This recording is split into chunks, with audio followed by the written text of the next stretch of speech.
ನಿಮಗೆ ಸಿನಿಮಾ ಪತ್ರಿಕೋದ್ಯಮಕ್ಕೆ ಬರೋದಕ್ಕೆ ಯಾವ ರೀತಿ ಸ್ಫೂರ್ತಿ ಸಿಕ್ತು? ನನ್ನ ಹಿಂದೆ ಗುರು ಇಲ್ಲ, ಮುಂದೆ ಗುರಿಯೂ ಇಲ್ಲ, ಸುಮ್ಮನೆ ಹೊರಟಿದ್ದೆ ಅಷ್ಟೇ.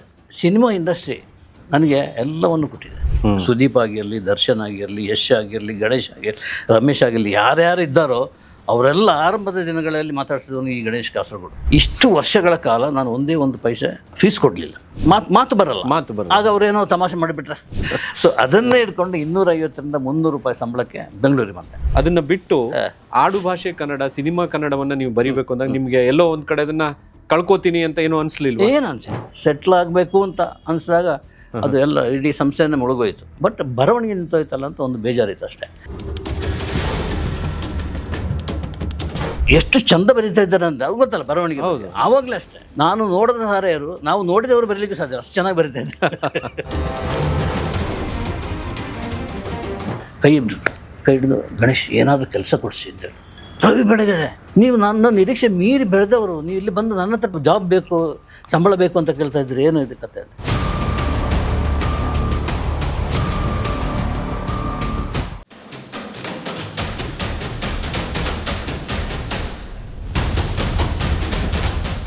ಬಿಯಾಂಡ್ ಲಿಮಿಟ್ಸ್ ವೀಕ್ಷಕರಿಗೆಲ್ಲ ನಮಸ್ಕಾರ. ಇವತ್ತು ಬಿಯಾಂಡ್ ಲಿಮಿಟ್ಸ್ನಲ್ಲಿ ವಿಶೇಷವಾದ ಅತಿಥಿ ನಮ್ಮ ಜೊತೆ ಇದ್ದಾರೆ. Pen is mightier than sword ಅಂತ ಹೇಳ್ತೀವಿ. ಲೇಖನಿ ಖಡ್ಗಕ್ಕಿಂತ ಹರಿತವಾದದ್ದು. ಒಬ್ಬ ವೃತ್ತಿಪರ ಜರ್ನಲಿಸ್ಟ್ ನೇರವಾದ ಮಾತಿನಿಂದ, ದಿಟ್ಟ ನಡೆ ನುಡಿಯಿಂದ ಪತ್ರಿಕೋದ್ಯಮದಲ್ಲಿ ಜೀವನವನ್ನು ಮಾಡಬೇಕು ಅಂದರೆ ಅದು ತುಂಬ ಕಷ್ಟ. ಆದರೆ ಕೆಲವರು ತಮ್ಮ ಹಠವನ್ನು ಬಿಡದೆ ಪತ್ರಿಕೋದ್ಯಮದ ಒಳಿತಿಗಾಗಿ, ತಮ್ಮ ಧ್ಯೇಯವನ್ನು ಬಿಡದೆ ಧ್ಯೇಯ ನಿಷ್ಠರಾಗಿ ಪತ್ರಿಕೋದ್ಯಮದಲ್ಲಿ ಕೆಲಸ ಮಾಡ್ತಾರೆ. ಅಷ್ಟೇ ಅಲ್ಲ, ತಮ್ಮ ನೇರ ನಡೆ ನುಡಿಗಳಿಂದ ಜನಪ್ರಿಯರು ಕೂಡ ಆಗ್ತಾರೆ.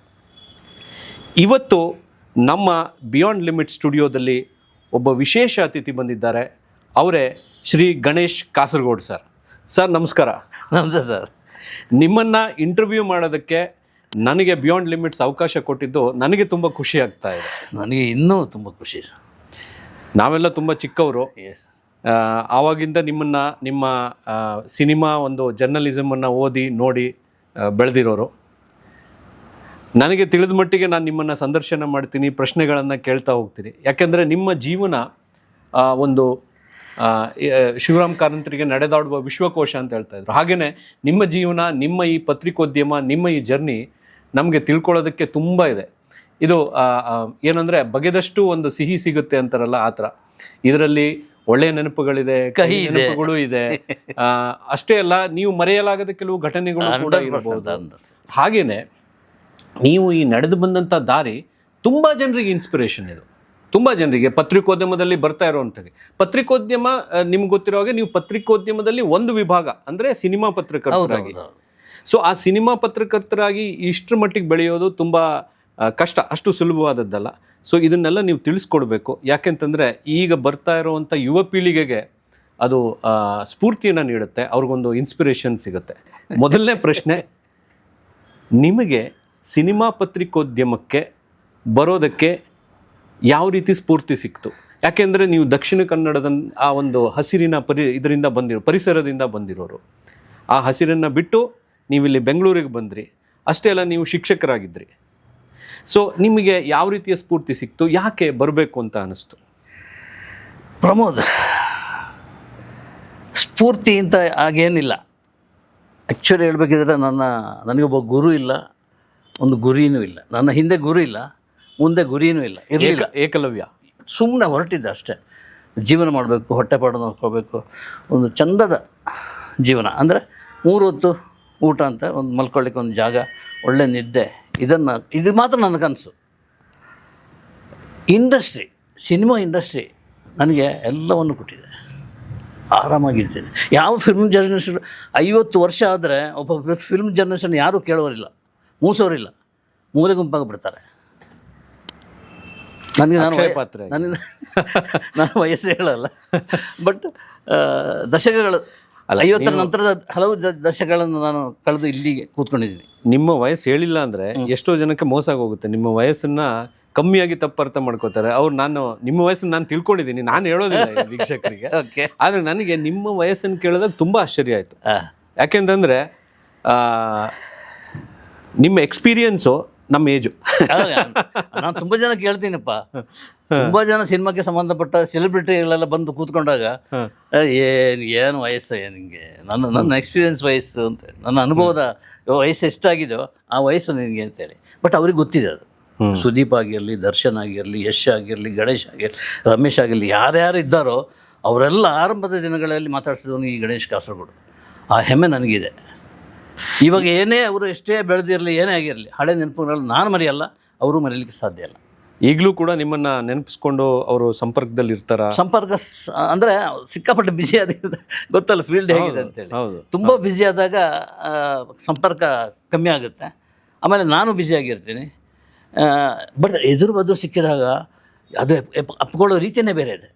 ಅಣ್ಣ ಎಲ್ಲಿದ್ದೀರಿ, ಇಷ್ಟು ದಿವಸ ನಾವು ಯಾಕೆ ಭೇಟಿಯಾಗಿಲ್ಲ, ಅಣ್ಣ ಹೇಗಿದ್ದೀರಿ, ಚೆನ್ನಾಗಿದ್ದೀರಾ, ಇದಿದೆ. ಅದೊಂದು ರೀತಿ ದಿವ್ಯ ಅನುಭವ. ಆವಾಗ ಸಿಕ್ಕಿದಾಗ ಅವರು ಕೂಡ ತುಂಬ ಖುಷಿ. ಅವ್ರು ಹಾಗೆ ಹೇಳಿ ಆಚೆ ಹೋದ್ರು, ಅವರು ಮರ್ತರು, ನಾನು ಮರ್ತೆ. ಮತ್ತೆ ಸಿಕ್ಕಿದಾಗ 1 ವರ್ಷನ 2 ವರ್ಷನ ಕಳೆದ ಮೇಲೆ. ಸರ್, ನೀವು ಶಾಲಾ ಶಿಕ್ಷಕರಾಗಿ, ಹೌದೌದು, ನಮ್ಮ ತಂದೆನೂ ಶಾಲಾ ಶಿಕ್ಷಕರಾಗಿದ್ರು. ಸೊ ಹಾಗಾಗಿ ಎಲ್ಲೋ ನನಗೂ ಕೂಡ ಒಂದು ಅದ್ಭುತವಾದಂಥ ಒಂದು ಕನೆಕ್ಟ್ ಸಿಗ್ತಾ ಇದೆ. ಅದನ್ನ ಸೊ ನೀವು ಆ ಶಾಲಾ ಶಿಕ್ಷಕರಾಗಿದ್ದರು, ಆ ಒಂದು ಸುಂದರವಾದ ಪರಿಸರ ಅಲ್ಲಿ.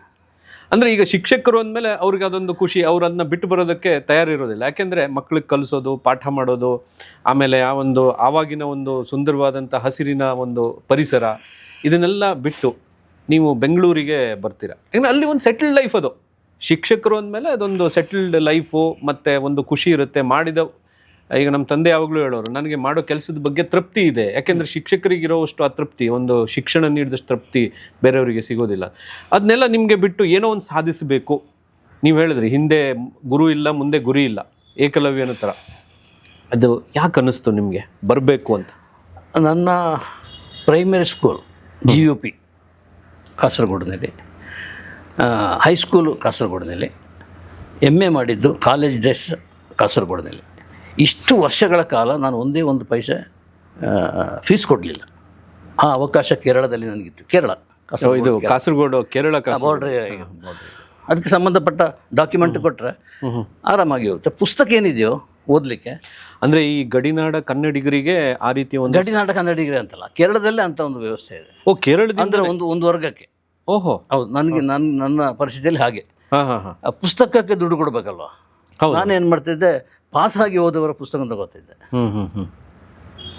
ಓಹೋ, ಅಕಸ್ಮಾತ್ ಟೆಕ್ಸ್ಟ್ ಚೇಂಜ್ ಆದರೆ ಅದನ್ನು ಮಾತ್ರ ಪರ್ಚೇಸ್ ಮಾಡಬೇಕಾಗಿತ್ತು. ಇದಿಷ್ಟು ನನ್ನ MA ಮಾಡಿದೆ. MA ಕನ್ನಡ ರ್ಯಾಂಕ್ ಬಂತು. ತಕ್ಷಣಕ್ಕೆ ಏನು ಮಾಡಬೇಕು ಅಂತ ಗೊತ್ತಾಗಿಲ್ಲ.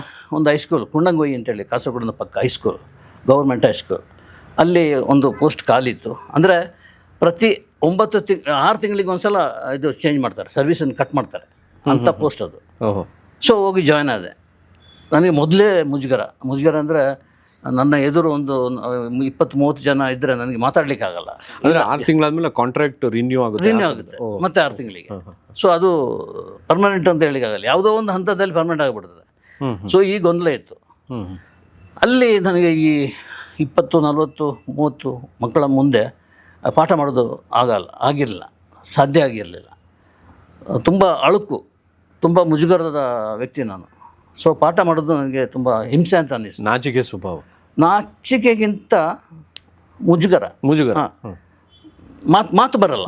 ಆಗ ಅವರೇನೋ ತಮಾಷೆ ಮಾಡಿಬಿಟ್ರೆ, ಮಕ್ಕಳು ಅಂತ ಹೇಳಲಿಕ್ಕೆ ಆಗಲ್ಲ. ಅವರೆಲ್ಲ ಬೆಳೆದ ಪ್ರೌಢಶಾಲೆ ಅಂದರೆ, ಹೌದು, ಹೈಸ್ಕೂಲ್ ಮಕ್ಕಳು. ಸೊ ಸ್ವಲ್ಪ ಹಿಂಜರಿಕೆ ನಾವು ಹೆಡ್ ಮಾಸ್ಟರ್ ಹತ್ರ ಹೇಳಿದೆ, ನನಗೆ ಕಷ್ಟ ಆಗುತ್ತೆ ಅಂತೆಲ್ಲ. ತಕ್ಷಣ ಏನು ಮಾಡಿದ್ರು, ಒಂದು ಎಂಟರ್ಟೈನ್ಮೆಂಟ್ ವಿಂಗ್ ಅಂತ ಒಂದು ಓಪನ್ ಮಾಡಿದರು. ಅವರಾಗಿ ಯಾವುದು ಸರ್ಕಾರ ರೂಲ್ಸ್ ಏನಿಲ್ಲ, ಅದರ ಹೆಡ್ ಆಗಿರಿ ನೀವು ಅಂತೇಳಿ. ಅಲ್ಲಿ ನಾಟಕ ಅಂದರೆ ನಾನು ಕಾಲೇಜಿನ ಡೇಸ್ನಲ್ಲಿ ನಾಟಕ ಬರೆದವನು, ನಾಟಕ ಆಡಿದವನು, ನಾಟಕದ ಡೈರೆಕ್ಟ್ ಮಾಡಿದವನು, ಪ್ರಶಸ್ತಿ ಪಡೆದವನು, ಇದೆಲ್ಲ ಹಿನ್ನೆಲೆ ಇರೋದರಿಂದ ಅದನ್ನು ನಿಭಾಯಿಸಲಿಕ್ಕೆ ನನಗೆ ಆರಾಮಾಯಿತು. ಹಾಗೆ ಅದನ್ನು ನಿಭಾಯಿಸ್ಕೊಂಡು, ಅಂದರೆ ಆ ನಾಟಕದ ಹಿನ್ನೆಲೆಯಿಂದ ಬಂದಿದ್ದರಿಂದ ನಿಮಗೆ ಕಲಿಸೋದಕ್ಕೆ ಖುಷಿ ಆಯಿತು. ಸೊ ಆಮೇಲೆ ಅಲ್ಲಿ ಎಷ್ಟು ವರ್ಷ ಇದ್ರಿ ಸರ್ ನೀವು? ಅಲ್ಲಿ 1 ವರ್ಷ. ಅದಾದಮೇಲೆ ನೀವು ಬೆಂಗಳೂರು, ಆಗ 3,500-4,000 ರೂಪಾಯಿನ ಸಂಬಳ. ಆಮೇಲೆ ಬೆಂಗಳೂರಿಗೆ ಬರಲಿಕ್ಕೆ ಒಂದು ಕಾರಣ ಆಯಿತು. ವಿಶ್ವಕುಮಾರ್ ಅಂತ ಹೆಸರು ಕೇಳಿರ್ಬೋದು, ಕರಾವಳಿ ಸಿನಿಮಾ ಮಾಡಿದವರು.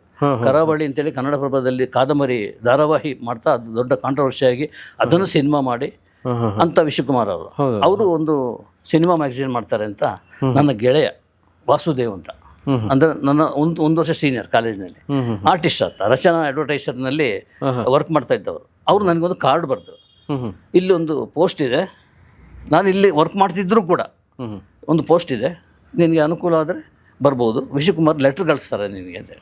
ಸೊ ಲೆಟ್ರ್ ಬಂತು, ಅದರಲ್ಲಿ 250 ರೂಪಾಯಿ ಸಂಬಳ ತಿಂಗಳಿಗೆ, ನೀನು ಬರೋದಿದ್ರೆ ಬರ್ಬೋದು, ಜೀವನ ಇಲ್ಲಿ ಕಟ್ಕೋಬೋದು ಅಂತ ಬರೆದಿದ್ರು. ನನಗೆ ಇಲ್ಲಿಂದ ಪಾರಾಗೋಗಿತ್ತು. ಸೊ ಅದನ್ನೇ ಇಟ್ಕೊಂಡು 250ರಿಂದ 300 ರೂಪಾಯಿ ಸಂಬಳಕ್ಕೆ ಬೆಂಗಳೂರಿಗೆ ಬಂದೆ. ಚಿತ್ರದೀಪ ಪತ್ರಿಕೆ ಅದು. ಹಳೆಯ ಕಾಲದ ಚಿತ್ರದೀಪ. ಪ್ಯಾಲೇಸ್ ಗುಟ್ಟಳ್ಳಿ ಆಫೀಸ್ ಇತ್ತು. ಮುಂಜಾನೆ ಅಂತ ಒಂದು ಡೈಲಿ ಪೇಪರ್ ಇದು ಇದು ಅಪ್ರಾಕ್ಸಿಮೇಟ್ಲಿ ಎಜ್ಮಾಸ್ ಯಾವಾಗ? 78 ಅಲ್ಲಿ ಬೆಂಗಳೂರಿಗೆ 80ವರೆಗೆ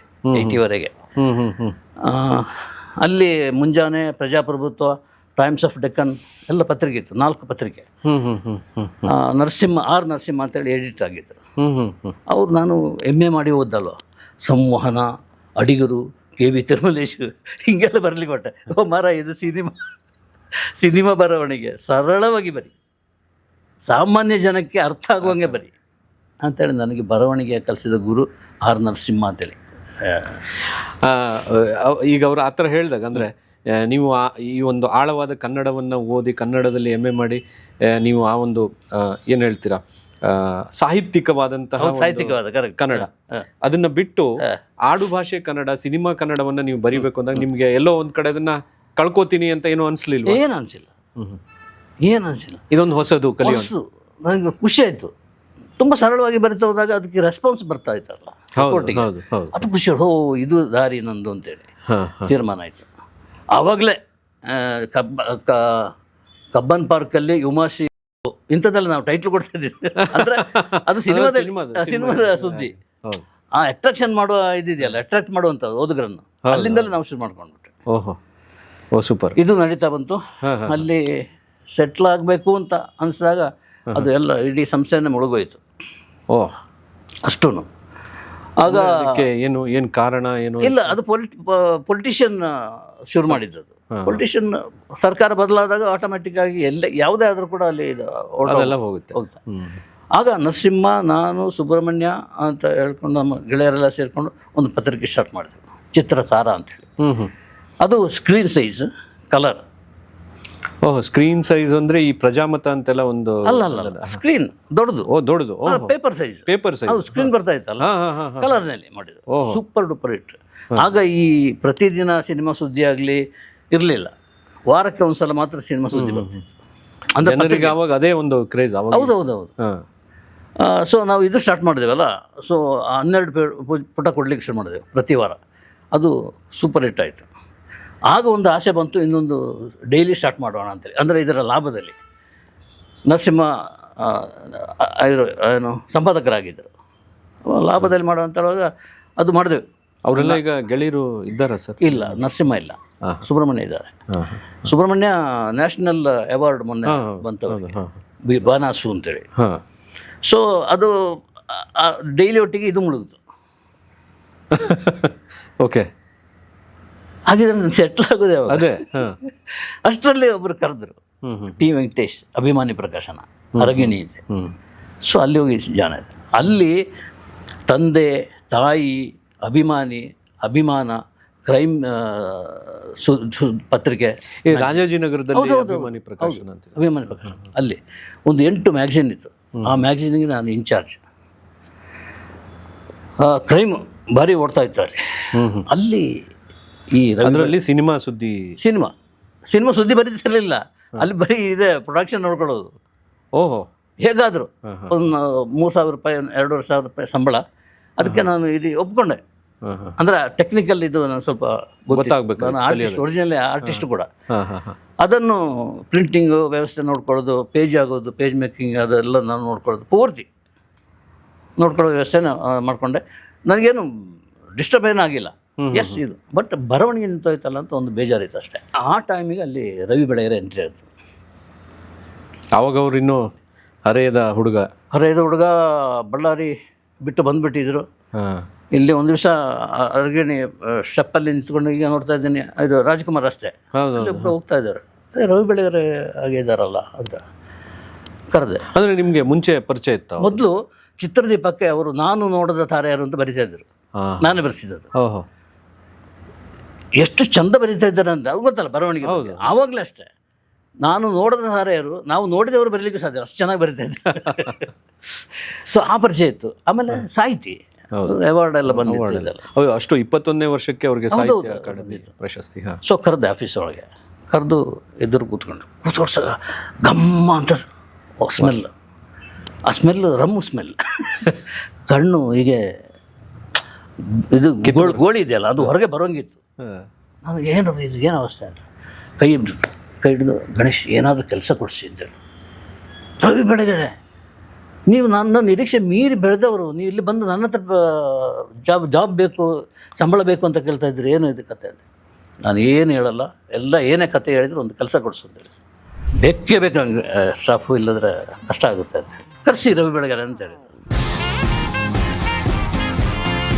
ಪುನೀತ್ ಸಿನಿಮಾ ಮಾಡಲಿಕ್ಕೆ ಹೊರಟೆ, ಆಗಲಿಲ್ಲ. ಅರ್ಜುನ್ ಸರ್ಜಾ ಒಂದು ಕತೆ ಬರೀಲಿಕ್ಕೆ ಹೇಳಿದರು, ಆಗಲಿಲ್ಲ. ಅದೆಲ್ಲ ಹೇಳ್ತಾಯಿದ್ರು. ನಾನು ಸ್ಟಾಪ್ ಅಂತ ಹೇಳಿದೆ. ಬಟ್ ನನಗೆ ಅಷ್ಟು ಇದಿತ್ತು, ನೀನು ತಡಾಗಿ ಬಂದು ನಿನ್ನ ಪಾಡಿಗೆ ನೀನು ಮಾತಾಡ್ತಾ ಹೋಗ್ತಾ ಇದ್ದಿ, ಇಷ್ಟು ಜನ ನಿನಗಾಗಿ ಕಾದಿದ್ದಾರೆ, ನೀವು ಒಂದು ಕ್ಷಮೆ ಕೇಳ್ಬಿಡು ಅಷ್ಟು ಪ್ಲೀಸ್.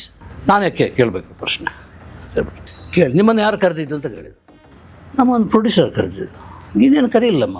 ನಾನು ಇವರ ಹತ್ರ ಅಶ್ವಿನ್ ರಾಮಪ್ರಸಾದ್ ಅದೆಲ್ಲ ಪ್ರೊಡ್ಯೂಸರ್ ಹತ್ರ, ಸರ್ ನನಗಿದು ಇಷ್ಟ ಆಗಲಿಲ್ಲ, ನಾನು ಎದ್ದು ಹೋಗ್ತಾ ಇದ್ದೀನಿ, ಈ ಸಭೆಯನ್ನು ನಾನು ಬಾಯ್ಕಾಟ್ ಮಾಡ್ತಾಯಿದ್ದೀನಿ ಅಂತ ಎದ್ದೋದೆ. ಈ ಟ್ರೈಲರ್ ಬಿಡ್ತಾರಲ್ಲ ಸರ್, ಟ್ರೈಲರ್ ನೋಡಿ ಅದರ ಹಣೆ ಬರ ನಾನು ಹೇಳ್ತೇನೆ.